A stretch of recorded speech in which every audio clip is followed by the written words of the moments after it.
Video में हम बात करने वाले हैं कि इंडियन और वेस्टर्न फिलोसॉफी में क्या फंडामेंटल डिफरेंसेस होते हैं।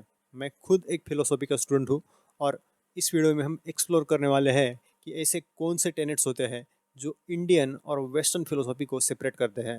सो यहाँ पे कोई नेम कॉलिंग नहीं होगी, कोई किताबें चलाने की बात नहीं होगी, बल्कि हम ऑब्जेक्टिवली समझने की कोशिश करेंगे कि इन दोनों फिलोसॉफीज़ में क्या अंतर होता है। इससे पहले कि वीडियो स्टार्ट करें, वीडियो को लाइक कर दीजिए और चैनल को सब्सक्राइब कर दीजिए। इंडियन और वेस्टर्न फिलोसॉफी का डिफरेंस समझने से पहले हमें ये जानना ज़रूरी है कि ये डिफरेंस क्यों है, और इसके लिए हमें ईस्ट की और वेस्ट की हिस्ट्री के बारे में जानना आवश्यक है। अगर हम वेस्टर्न फिलोसॉफी की बात करते हैं तो वेस्टर्न फिलोसॉफी की बिगिनिंग हमें एंशंट ग्रीस और रोम से देखने के लिए मिलती है। एंशंट ग्रीस पानी से सराउंडेड था। ब्लैक सी और मेडिटेरियन सी ने एंशंट ग्रीस को सराउंड किया था। अगर एंशंट ग्रीस के लोगों को बाहर के दुनिया से कांटेक्ट करना है तो वो सिर्फ बोट के ज़रिए हो सकता था। और ग्रीस की जो ज़मीन थी वो भी ज़्यादा उपजाऊ नहीं थी, वो भी ज़्यादा फर्टाइल नहीं थी। तो ग्रीक के लोगों को फूड के लिए दूसरी कंट्रीज़ के ऊपर डिपेंडेंट होना पड़ता था। और ये लोग ज़्यादातर ट्रेडर्स थे। और जिस प्रकार से ग्रीस में सामान की और फूड आइटम्स की लेन देन होती थी, उसी प्रकार से ग्रीस में आइडियाज़ की लेन देन चालू हुई। इन फूड आइटम्स के ट्रेड के साथ साथ ग्रीस में नॉलेज और साइंस का ट्रेड भी हुआ। साइंटिफिक टेम्परामेंट बढ़ी। और जैसे जैसे ग्रीस के लोग ट्रेडर्स के साथ और दूसरे देशों के लोगों के साथ इंटरेक्शन करते थे, धीरे धीरे करके ग्रीस में आइडियाज़ और नॉलेज का फ्लो होना स्टार्ट हुआ और उनमें साइंटिफिक और कल्चरल एक्सचेंज हुआ। इसलिए उन लोगों की जो फिलॉसफी है वो साइंस और रैशनल पे बेस्ड है। ग्रीक लोग जो थे वो यूनिवर्स के एक फंडामेंटल सब्सटेंस की तलाश में थे। जैसे कि सबसे फर्स्ट फिलोसोफर थेलिस को कहा जाता है। थेलिस का मानना था कि वाटर यानी पानी जो है वो यूनिवर्स का फंडामेंटल सब्सटेंस है, सभी चीज़ें पानी से बनी हुई है। वैसे ही जो प्री सोक्रेटिस फिलोसोफर्स थे, कोई मानता था पानी फंडामेंटल सब्सटेंस है, तो कोई मानता था कि फायर फंडामेंटल सब्सटेंस है। एंशिएंट ग्रीस जो फिलोसोफर्स थे वो दुनिया का रहस्य उजागर करने में लगे थे। और जितने भी सारे वेस्टर्न फिलोसोफर्स रहे हैं वो सभी सिर्फ फिलोसोफर्स नहीं थे, दे वर साइंटिस्ट्स, मैथमेटिशियंस, एस्ट्रोनॉमर्स। उन्होंने बहुत सारे विषयों के बारे में लिखा था। अगर हम थेलिस की बात करें तो थेलिस सिर्फ एक फिलोसोफर नहीं थे, उनका ज्योमेट्री और एस्ट्रोनॉमी के क्षेत्र में एक बहुत बड़ा योगदान रहा है। उनकी ज्योमेट्री के द्वारा उन्होंने बात करी थी कि हम पिरामिड्स की हाइट कैसे मेजर कर सकते हैं, या हम समंदर के किनारे से शिप्स का जो डिस्टेंस है वो कैसे मेजर कर सकते हैं। वैसे ही पाइथागोरस जो एक फिलोसोफर भी थे और मैथमेटिशियन भी थे। और लास्ट वीडियो में हमने एरिस्टोटल की बात करी थी, और एरिस्टोटल ने biology, botany, science, metaphysics, physics, ऐसे बहुत सारे टॉपिक्स पे बात करी थी। वेस्टर्न फिलोसॉफी का बेस था साइंस और rationality. On the other hand अगर हम ईस्टर्न फिलोसॉफी की बात करें तो ईस्टर्न फिलोसॉफी मेनली ईजाद हुई है इंडिया, चाइना और जापान में। और ये ईस्टर्न कंट्रीज़ माउंटेन्स और रिवर से सराउंडेड थे।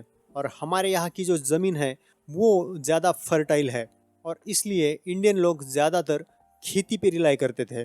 वो सेल्फ सफिशिएंट थे, आत्मनिर्भर थे, और उनको ट्रेड की ज़रूरत नहीं पड़ती थी। खाने पीने की वस्तुओं के लिए वो दूसरे देशों से ट्रेड नहीं करते थे। फार्मर एक बहुत इम्पोर्टेंट रोल अदा करता था, और इनकी लाइफ एक स्टेशनरी लाइफ थी, in opposite to life of Greek people जिनकी मोबाइल लाइफ थी। वो एक जगह से दूसरी जगह पे भटकते रहते थे। वही हम जो लोग थे, इंडियंस या जापानीज या चाइनीज़ लोग, वो एक जगह पे स्टेशनरी थे क्योंकि वो खेती करते थे। जो कि इंडियन लोग खेती करते थे उनको एक जगह से दूसरी जगह पे जाने में दिक्कत होती थी। जो कि इंडियन स्टेशनरी थे, उनकी फिलोसॉफी बिल्डअप हुई अराउंड स्पिरिचुअलिटी। इंडियन फिलोसॉफी का कोर है स्पिरिचुअलिटी, वहीं पे वेस्टर्न फिलोसॉफी का कोर है प्रैक्टिकल साइंसेस। जो कि वेस्टर्न फिलोसोफर्स ट्रेड पे डिपेंड करते थे, इसलिए वो ज़्यादा चेंज ओरिएंटेड थे। और ईस्ट में जो किसान लोग थे, जो फार्मर्स थे, वो ज़्यादातर वेदर के ऊपर डिपेंड रहते थे। तो इसलिए ये लोग फेटलिस्टिक बनते चले गए, यानी कि उन्होंने वेदर के साथ अपने आप को एडाप्ट किया। ईस्टर्न फिलोसॉफी में आपको ये एक टेनेट देखने के लिए मिलेगा कि अगर आप दूसरों को नहीं बदल सकते तो आप खुद को बदलिए, क्योंकि जो खेती करने वाले लोग थे वो वेदर को नहीं बदल सकते थे। ईस्टर्न लोग प्रेफर करते हैं खुद को बदलना। वेस्ट में जो ट्रेडर्स थे उनको ठंड और वॉर जैसी चीज़ों का सामना करना पड़ता था, तो इस वजह से वो लोग आउटकम पे ज़्यादा फोकस करते हैं। उनके जो इथिक्स होते हैं वो टीलियोलॉजिकल इथिक्स होते हैं। जैसे कि हमने एरिस्टोटल के वीडियो में देखा था, वो बोलते हैं कि हर चीज़ का कोई ना कोई तो एक पर्पज़ होता है, हर एक चीज़ का कोई ना कोई तो एक एंड गोल होता है। ऑन दी अदर हैंड हमें इंडिया में बुद्धिज़्म देखने के लिए मिलता है, जो कि डीपली स्पिरिचुअल इन नेचर है। इंडियन फिलोसॉफी में जो हमारे हीरोज़ है, वो हीरोज़ भी हमें स्पिरिचुअल और मेंटल कंफर्ट सिखाते हैं। जैसे कि बुद्ध, उन्होंने अपना राज दरबार छोड़ के सभी मटेरियल पोजीशंस का त्याग किया, सांसारिक जितने भी सारे सुख थे उन्होंने वो छोड़ दिए और जंगल में जाके उन्होंने तपश्चर्या की और उन्हें वहाँ पे निर्वाणा प्राप्त हुआ। और जो भी बुद्धिस्ट टेम्पल्स होते हैं वो माउंटेन्स और फॉरेस्ट में लोकेटेड होते हैं। On the other hand west में जो रिलीजन्स है उनका बेस है ओरिजिनल सिन। आपने एडम और ईव की स्टोरी सुनी होंगी। उन्होंने एप्पल खा के फर्स्ट सिन या पहला पाप किया था, जिसकी वजह से उनको गार्डन ऑफ ईडन से धरती पे भेज दिया गया था। इसलिए उनका जो हीरो होता है वो गलतियां सुधारने में लगा रहता है। उसका मकसद रहता है दुनिया को बदलना, इनजस्टिस से फाइट करना और मटेरियल चीज़ों से लोगों की लाइफ ईजी बनाना। अगर हम एथिक्स की बात करते हैं तो Indian philosophy is more prescriptive in nature और western philosophy is descriptive in nature. इसका मतलब मैं आपको समझाता हूँ। इंडियन फिलोसॉफी हमें सिखाती है कि हमें संसार में जीना कैसे चाहिए। हमें इंडियन फिलोसॉफी एक वे ऑफ लाइफ सिखाती है। भगवत गीता में कृष्ण हमें हमारा धर्म सिखाते हैं, हमारी ड्यूटी सिखाते हैं। लेकिन वेस्टर्न फिलोसॉफी जो है वो more of a descriptive in nature है, मतलब वो सवाल जवाब करते हैं। अगर हम सोक्रेटिस का एग्जांपल ले तो सोक्रेटिस लोगों को सवाल पूछते पूछते घूमते थे और इन्हीं सवालों से वो सत्य की खोज करते थे। वो एक विजडम हासिल करना चाहते थे सवाल जवाब करके। वैसे ही प्लेटो ने अपनी एकेडमी स्थापन की थी, जिसका नाम ही प्लेटोज एकेडमी था। और एरिस्टोटल ने अपनी खुद की एकेडमी लाइसियम चालू करी और उन एकेडमीज में वो चीज़ों को डिस्कस करते थे और नॉलेज पाने की कोशिश करते थे, विजडम पाने की कोशिश करते थे। वो चीज़ों पे सवाल उठाते थे, वहाँ पे रैशनल थिंकिंग होती थी। वेस्ट में क्या सिस्टम होता था, वहाँ पे एक फिलोसोफर ने जो बात कही वो उसका शिष्य वो बात काटता था, फिर सेकंड वाले फिलोसोफर ने जो बात कही है वो उसका शिष्य काटता था, and so on and so on. और ऐसे करके उनका प्रोग्रेशन होता था। और उनकी ये परंपरा हजारों साल से चली आ रही है। जैसे कि सोक्रेटिस ने फिलोसॉफी के लिए अपनी जान दे दी थी। उन पे आरोप लगा था कि वो अपनी फिलोसॉफी से यूथ को बिगाड़ रहे हैं और उनके ऊपर एक मुकदमा चला था और उसमें 500 लोगों ने वोटिंग की थी और 52 वर्सेस 48 के स्लाइट मार्जिन से सोक्रेटिस हार जाते हैं और उनको हेमलॉक पी के मौत की सज़ा सुनाई जाती है। और जब उनको ये सज़ा सुनाई गई तो उनके पास एक चॉइस थी। उनको जब कैद में रखा गया था तब उनके जो शिष्य थे उन्होंने गार्ड्स को पैसे खिला के उस सेल में एंट्री पाई और सोक्रेटिस के शिष्य उन्हें भाग जाने की सलाह देते हैं और उनके शिष्यों ने सोक्रेटिस के भागने का पूरा इंतज़ाम करके रखा था। लेकिन सोक्रेटिस अपने बात पे अड़े रहे और उन्होंने मौत को चुना। On the other hand Socrates के शिष्य थे प्लेटो और प्लेटो के शिष्य थे एरिस्टोटल, और सिमिलर सिचुएशन एरिस्टोटल के ऊपर आई। एरिस्टोटल अलेक्जेंडर द ग्रेट के गुरु थे और जब अलेक्जेंडर की डेथ हुई तो उन पे मौत का खतरा मंडराने लगा और इसकी वजह से वो एथेंस छोड़ के भाग गए। उनका कहना था कि अगर मैं खुद नहीं रहूँगा तो मेरी फिलोसॉफी आगे कैसे बढ़ेगी। लोगों को मेरी फिलोसॉफी सिखाने के लिए मैं जिंदा होना ज़रूरी है, और इसलिए वो एथेंस छोड़ के भाग जाते हैं। सो ये डिफरेंस है वेस्टर्न और इंडियन फिलोसॉफी में, और ये डिफरेंस हमें हर एक पड़ाव पे देखने के लिए मिलता है। जैसे हमने ये सोक्रेटिस और एरिस्टोटल का एग्जांपल लिया, वैसे ही सिगमंड फ्रॉइड और एडलर का सेम सीन था। एडलर सिगमंड फ्रॉइड का शिष्य था और बाद में उन दोनों के बीच में अनबन हो गई और बाद में वो दोनों एक दूसरे के खिलाफ हो गए थे। तो वेस्टर्न फिलोसोफर्स एक दूसरे को काटते चलते हैं। वही इंडियन फिलोसॉफी में हम गुरु को भगवान का दर्जा देते हैं, हम गुरु के खिलाफ अक्सर नहीं बोलते हैं। इंडियन फिलोसॉफी में हमें ऐसे एग्जाम्पल्स नहीं देखने के लिए मिलते जहाँ पे कोई शिष्य अपने गुरु की बात काट रहा हो, और वेस्टर्न फिलोसॉफी ऐसे ढेरों एग्जाम्पल से भरी है जहाँ पे जो शिष्य है वो अपनी गुरु की बात काट रहा है और बाद में उसका शिष्य उसकी बात काट रहा है। और ये इसलिए होता है क्योंकि वेस्टर्न लोग ज़्यादातर मटेरियली ड्रिवन होते हैं और वो लॉजिक और रीजन से एक दूसरे की बातों को काटते हैं। किसी आदमी को गॉड कॉम्प्लेक्स हो सकता है, लेकिन जब कोई बोलता है कि वेस्ट के लोग लॉजिक में जाकर फंस जाते हैं, सो ये बात बिल्कुल सही है। क्रिटिकल थिंकिंग में हमें थिंकर और थॉट को अलग करके देखना पड़ता है। अगर सामने वाला इंसान घमंडी है तो इसका मतलब ये नहीं कि उसने बताई हुई सारी बातें गलत है। जैसे वेस्ट के लोग हमें रीजन और लॉजिक देते हैं, वैसे ही इंडियन फिलोसॉफी हमें कर्म और धर्म का कॉन्सेप्ट देती है। इंडियन फिलोसॉफी हमें अहिंसा यानी कि नॉन वायलेंस सिखाती है। इंडियन फिलोसॉफी इस चीज़ में नहीं पढ़ती कि ये चीज़ क्यों सही है और क्यों गलत है, वो हमें एक प्रिस्क्रिप्टिव फिलोसॉफी देती है। इसका मतलब ये नहीं कि वेस्टर्न फिलोसॉफी में किसी ने धर्म की बात नहीं करी।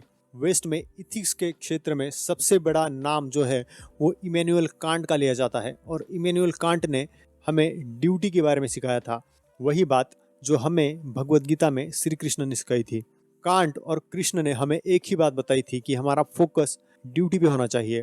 कांट ने ड्यूटी वर्ड यूज किया था और कृष्ण इसी को धर्म बोलते हैं। कृष्ण हमें हमारे धर्म का पालन करना सिखाते हैं। वैसे ही इंडियन फिलोसॉफी हमें अहिंसा सिखाती है। अहिंसा परमो धर्म, ये हमारे इंडियन फिलोसॉफी का one of the core tenets है। और धर्म अहिंसा तथा च ये कोर टेनेट है व्हाट्सएप फिलोसॉफी का। ये कहीं नहीं लिखा हुआ है, धर्म हिंसा तथैव च, कहीं पर भी नहीं लिखा हुआ है कि ये किसी ही भी ग्रंथ में कहीं पर भी नहीं लिखा हुआ है। सो अगर हमें एक सेंटेंस में इंडियन इथिक्स और वेस्टर्न इथिक्स को बताना हो तो हम बोल सकते हैं कि Indian ethics are deontological and western ethics are teleological. मतलब इंडियन इथिक्स मीन्स पे फोकस करते हैं और वेस्टर्न इथिक्स एंड्स पे फोकस करते हैं, यानी कि आउटकम पे फोकस करते हैं। मैं आपको ये एक एग्जांपल देके समझाता हूँ। बहुत सालों पहले की बात है, जब मैं फेसबुक पे था, तब किसी ने एक पोस्ट डाला था कि तुम्हें फूड वेस्ट नहीं करना चाहिए। तुम जो खाना फेंक रहे हो उस खाने से अफ्रीका में बैठे हुए किसी बच्चे का पेट भर सकता है।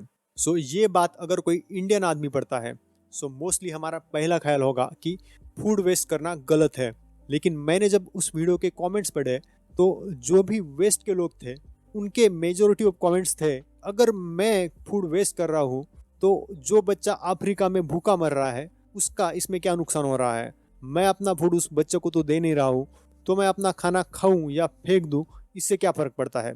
वही हम इंडिया में अन्न को पूछते हैं, हम फूड को रिस्पेक्ट के साथ ट्रीट करते हैं, हम कभी अन्न को पैर के नीचे नहीं आने देते। इसके पीछे कोई लॉजिक या रैशनल नहीं है। हमारे हिसाब से ये चीज़ गलत है, बस that's it, and that is deontological ethics. और वही वेस्ट रीजन में उलझ जाता है। वो आर्ग्यूमेंट करने लगते हैं कि ये चीज़ क्यों गलत है और ये चीज़ क्यों सही है, and that is टीलियोलॉजिकल ethics. Indian philosophy में माना जाता है कि ये संसार दुख से भरा हुआ है, ये संसार हमें यातना देता है, और अगर हमें इन यातनाओं से छुटकारा पाना है तो हमें अपने अंदर झांकना होगा, हमें अपने खुद को समझना होगा। और खुद को समझने का जो पीक है दैट इज़ एनलाइटनमेंट। और इस एनलाइटनमेंट को इंडियन फिलोसॉफी ने मुक्ति, मोक्ष, निर्वाणा जैसे कई नाम दिए हैं। वही वेस्ट में ऐसा कोई कॉन्सेप्ट नहीं है। वो मानते हैं कि जो भी है इसी जगत में है, इसी लाइफ में है, और इसीलिए वेस्टर्न लोग हमारी मटेरियल लाइफ बेटर करने में लगे हुए रहते हैं। और इसी वजह से जो प्री सोक्रेटिस फिलोसोफर्स थे वो एक फंडामेंटल सब्सटेंस की तलाश में थे जिससे ये दुनिया बनी है, और वो मानते हैं कि हम फॉर्म और मैटर के हेल्प से इस दुनिया को जान सकते हैं। और इंडियन लोग बोलते हैं कि हमें खुद को जानना होगा, हमें खुद को समझना होगा, और हमारा लक्ष्य है एनलाइटनमेंट की प्राप्ति करना। ईस्टर्न और वेस्टर्न फिलोसॉफी में जो मेन डिफरेंस आता है वो आता है उनके कल्चर की वजह से। जहाँ इंडिया का कल्चर कलेक्टिव कल्चर है, जहाँ हम सबको साथ लेके चलते हैं, हम खुद से ज़्यादा सोसाइटी को ऊपर रखते हैं, वही वेस्टर्न कल्चर इंडिविजुअलिस्टिक कल्चर है। वो सोसाइटी से ज़्यादा इम्पोर्टेंस खुद को देते हैं। और शायद इसीलिए सबसे मेन डिफरेंस जो इंडियन और वेस्टर्न फिलोसॉफी में हमें देखने के लिए मिलता है वो है रिलीजन। इंडियन फिलोसॉफी रिलीजन से क्लोजली रिलेटेड है। इंडिया में जितने भी सारे रिलीजन्स हुए हैं वो किसी ना किसी दर्शन से आए हैं। जैसे कि हिंदू धर्म के कोर में वेदांत या उपनिषद है, बुद्धिस्ट दर्शन से बुद्धिज्म पैदा हुआ, जैन दर्शन से जैनिज्म आया। वैसे ही गुरु नानक ने जो फिलोसॉफी दी उससे सिख रिलीजन आया। और बाकी के भी जो इंडियन फिलोसोफर्स थे, चाहे वो स्वामी विवेकानंद हो, चाहे वो महर्षि औरोबिंदो हो या ओशो हो, उन्होंने अपनी फिलोसॉफी देने के लिए धर्म का सहारा लिया है। इंडिया में संत कबीर और संत तुकाराम जैसे भी दार्शनिक हुए हैं जिन्होंने धर्म और कर्म कांड पे तीखा प्रहार किया है, लेकिन वो भी कहीं ना कहीं खुद को धर्म से एसोसिएट करते थे। संत कबीर भी खुद को राम का दास मानते थे। संत तुकाराम विट्ठल के भक्त थे। On the other hand western philosophers जो थे वो अक्सर धर्म के खिलाफ रहते थे। जैसे हमने अभी सोक्रेटिस का एग्जाम्पल देखा, सोक्रेटिस पे धर्म के लोगों ने मुकदमा चलाया था। उनका मानना था कि सोक्रेटिस एथेंस के यूथ को बिगाड़ देगा, क्योंकि वो लोगों को सोचना सिखाते थे, वो लोगों को क्रिटिकल थिंकिंग सिखाते थे और धर्म की वजह से उन्हें अपनी जान गंवानी पड़ी थी। वैसे ही जब गैलीलियो ने बोला था कि अर्थ राउंड है और earth is not the centre of universe, sun is the centre of universe, और सन के अराउंड सारे प्लैनेट्स मूव कर रहे हैं, और ये बात चर्च वालों को पसंद नहीं आई थी, क्योंकि उनके हिसाब से अर्थ फ्लैट थी और अर्थ was the centre of universe, और अर्थ के अराउंड सारे प्लैनेट्स जो है वो रिवॉल्व कर रहे हैं। इसीलिए उन्होंने गैलीलियो को बंदी बना के रखा था और गैलीलियो को बहुत सारी दिक्कतें झेलनी पड़ी थी धर्म के लोगों की वजह से। और जैसे जैसे हम एनलाइटनमेंट एरा की तरफ बढ़ते हैं वैसे फिलोसोफर्स एथीज्म की तरफ बढ़ते हैं। आर्थर शोपेनहावर जैसे फिलोसोफर्स ने रिलीजन को और रिलीजियस डॉक्ट्रिन्स को ओपनली क्रिटिसाइज किया था, और वेस्ट में फ्रेडरिक नीचा, कार्ल मार्क्स और बर्ट्रांड रसेल जैसे बहुत सारे एथियस्टिक फिलोसोफर्स हमें देखने के लिए मिलते हैं। लेकिन इंडियन कॉन्टेक्स्ट में कई लोगों ने रूढ़ी, परंपरा, ब्राह्मणवाद, कर्मकांड जैसे विषयों पे बोला है, लेकिन उन्होंने रिलीजन पे डायरेक्टली अटैक नहीं किया और खुद को एज एथियस्ट डिक्लेयर नहीं किया। अब इसमें ऑब्वियसली कोई एक्सेप्शंस हो सकते हैं, लेकिन अगर हम लार्जली देखें तो इंडियन फिलोसॉफी रिलीजन के अराउंड रिवॉल्व करती है और वेस्टर्न फिलोसॉफी रिलीजन पे ज़्यादा फोकस नहीं करती। हालांकि वेस्टर्न फिलोसॉफी में भी सेंट ऑगस्टिन और सेंट थॉमस एक्विनस जैसे फिलोसोफर्स हुए हैं, लेकिन majority of western philosophers religion से एसोसिएटेड नहीं थे। अगर हम इंडियन फिलोसॉफी की बात करें तो सबसे उच्च दर्शन माना जाता है उपनिषदों को, और दर्शन के क्षेत्र में भारत में जितना भी सारा काम हुआ है वो उपनिषदों के अराउंड ही हुआ है। इंडिया में जितने सारे फिलोसोफर्स आए हैं उन सब ने उपनिषदों के ऊपर अपनी कमेंट्री लिखी है। उसमें सबसे ऊंचा दर्शन माना जाता है शंकर का दर्शन, या जिन्हें हम आचार्य शंकर या शंकराचार्य कहते हैं, उनका दर्शन सबसे उच्च माना जाता है। उन्होंने अद्वैत वेदांत का दर्शन दिया था। उनके बाद भी विशिष्ट अद्वैत, द्वैत अद्वैत, द्वैत, ऐसे बहुत सारे दर्शन हमें मिले, लेकिन शंकर का दर्शन सबसे उच्च माना जाता है। On the other hand west में ऐसा कोई एक सेंट्रल दर्शन नहीं है जिसके अराउंड वेस्ट की फिलोसॉफी बिल्डअप हुई है।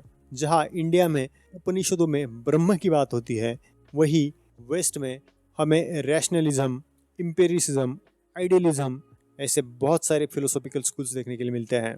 इंडियन फिलोसॉफी हमें एक होलिस्टिक अप्रोच ऑफ लाइफ देती है।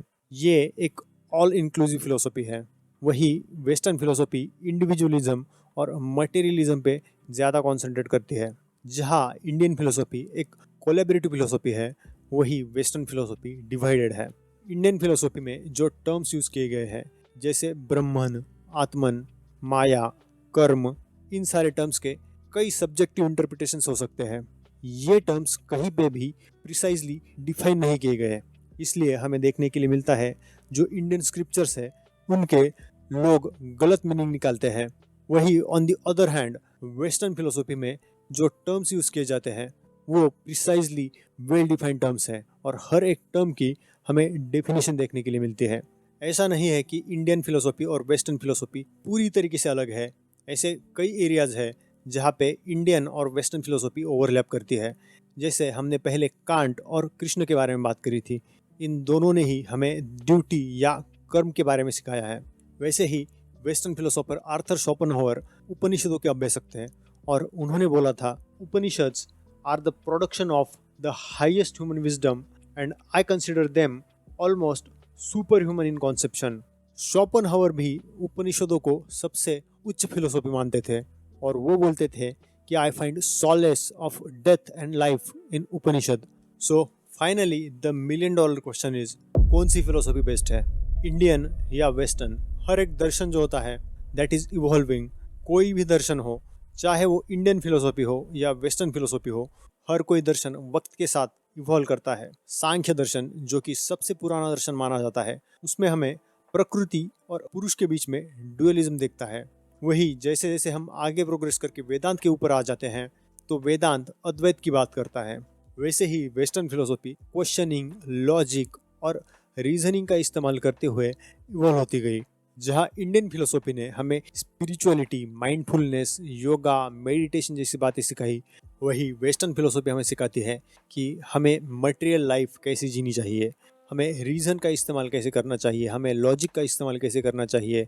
वेस्टर्न फिलोसॉफी हमें साइंस, टेक्नोलॉजी, रैशनल, लॉजिक, इन सारी चीज़ों के बारे में सिखाती है जो कि भौतिक जगत में हमारा जीवन सुखद करते हैं। वही इंडियन फिलोसॉफी हमें मेडिटेशन और माइंडफुलनेस के ज़रिए मन की शांति देती है। So my opinion on this topic is, हमें एक्सेसिव प्राइड से या दूसरे की फिलोसॉफी को क्रिटिसाइज करके या नेम कॉलिंग करके कुछ हासिल नहीं होने वाला। ईस्टर्न और वेस्टर्न फिलोसॉफी दोनों ने ही हमें बहुत सी अच्छी चीज़ें दी हैं, हमें जीने का तरीका सिखाया है। ईस्ट या वेस्ट किसी भी फिलोसॉफी को कम आंकने से या फिर एक्सेसिव गर्व महसूस करने से हमें कुछ हासिल नहीं होने वाला।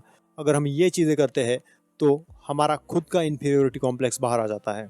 ये करने की वजह हमें ईस्ट और वेस्ट दोनों फिलोसॉफीज़ में जो भी अच्छी बातें हैं उन सभी बातों को हमें अपनी लाइफ में इंटीग्रेट करना चाहिए और हमारा लक्ष्य होना चाहिए कि हम हमारी फुल पोटेंशियल को यूटिलाइज करें, चाहे वो फिजिकल मटेरियल वर्ल्ड में हो या स्पिरिचुअलिटी में हो। इंडियन और वेस्टर्न फिलोसॉफी कोई एक मोनोलिथ नहीं है, इसमें बहुत सारे न्यूआंसेस है, बहुत सारी निटिग्रिटीज़ है। दोनों ही साइड्स में कई फिलोसोफर्स ने बहुत सारी बातें कही हैं। सो ये था इंडियन और वेस्टर्न फिलोसॉफी का ब्रीफ ओवरव्यू। अगर आप यहाँ तक वीडियो देख रहे हैं तो आपका बहुत बहुत शुक्रिया। अगर आपको ये वीडियो पसंद आया है तो वीडियो को लाइक कर दीजिए और चैनल को सब्सक्राइब कर दीजिए और मैं आपको मिलता हूँ नेक्स्ट वीडियो में।